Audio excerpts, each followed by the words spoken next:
Hello and welcome to the show. I am Joe Tophat. After I did my top 10 worst King of the Hill episodes video, I received a request to review the final episode of the series.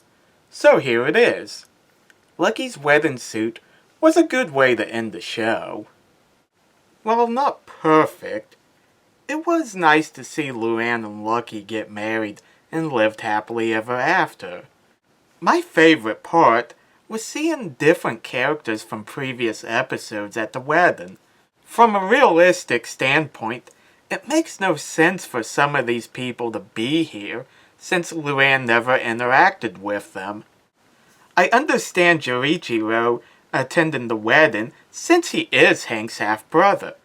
But why was Twigboy, of all people, invited? Were the Hills desperate for guests? Still, it's a lot of fun pointing out recognizable characters. Thanks for watching. Let me know in the comments section what you guys think, and don't forget to like and subscribe. See you later. Fooled you, didn't I? But it is no joke that Lucky's wedding suit was meant to be the final episode of King of the Hill. That is until Fox decided to renew it for 2 more seasons, then cancel it to make room for the Cleveland show. So the real final episode is To Sirloin with Love. Is it as good as Lucky's wedding suit? Better? Or just as bad as the Cleveland show? Let's find out. Peggy informs Hank during breakfast that she would be spending the evening with some other women in the neighborhood, meaning that Hank and Bobby would be on their own for supper. Hank is horrified to learn this since he and Bobby have a hard time relating. Wait a minute. So, the final episode of King of the Hill is about Hank trying to connect with Bobby? Haven't we already seen that done in episodes like Meet the Propaniacs and Goodbye Normal Jeans? Were the writers unable to come up with something more original? Anyway, Hank and Bobby go to a new steakhouse for dinner. They awkwardly make small talk until their steaks arrive. Bobby was able to point out the flaws in their steak, impressing not only Hank, but the coach of Heimlich County Junior College meat examination team. The coach feels Bobby would be able to take his team all the way to state. Naturally, Hank supports Bobby joining the team. How is Bobby, a middle school student, able to join a college team?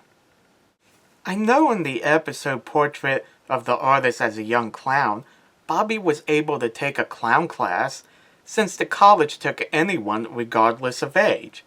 A bit of a stretch considering Bobby isn't even a good student, but fine, I'll buy it.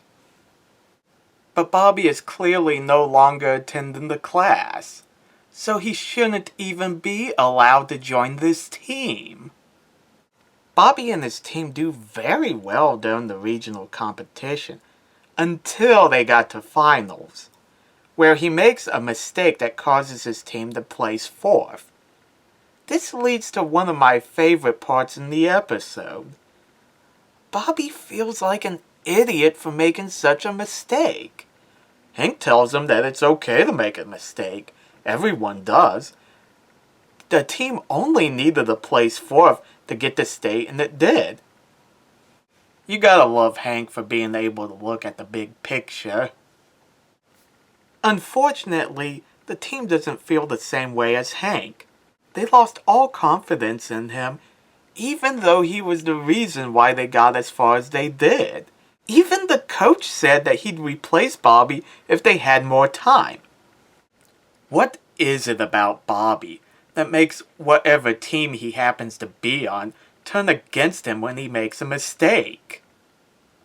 In the episode Stressed for Success, the Quiz Bowl team got pretty upset with him when he answered the question wrong during practice. Even though another teammate made a mistake, yet nobody said a word to him.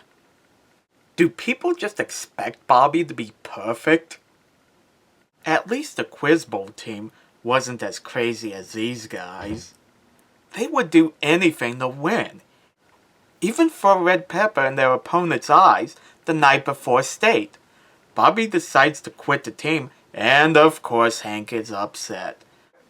Bobby tries to explain why he wants to quit, but he gives rather vague reasons like saying his teammates are weird and that they are obsessed with winning. Bobby, why don't you tell Hank that the team wants to kick you out? Or how they threatened you? Or about the incident with the red pepper? Why be so vague? And Hank, remember when Bobby wanted to quit his job at the racetrack? He had a pretty good reason for doing so. Why not give him the benefit of the doubt now? This leads to Hank deciding to ride with the team to state finals. I'd question why the team would allow the father of a member who just quit on the bus with them, but they allowed a non-student to join in the first place. My complaint is that Hank sided with the team over his own son. During their trip to the finals, the bus gets hijacked by an opposing team and gets left stranded. Who would have thought a meat exam contest could be so cutthroat?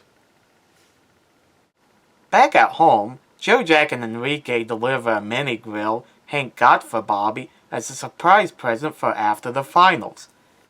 Bobby tells Peggy that Hank only cares about if he's on some team. Peggy then said that this isn't about being on a team or even about beef. It's about Hank and Bobby finally having something in common.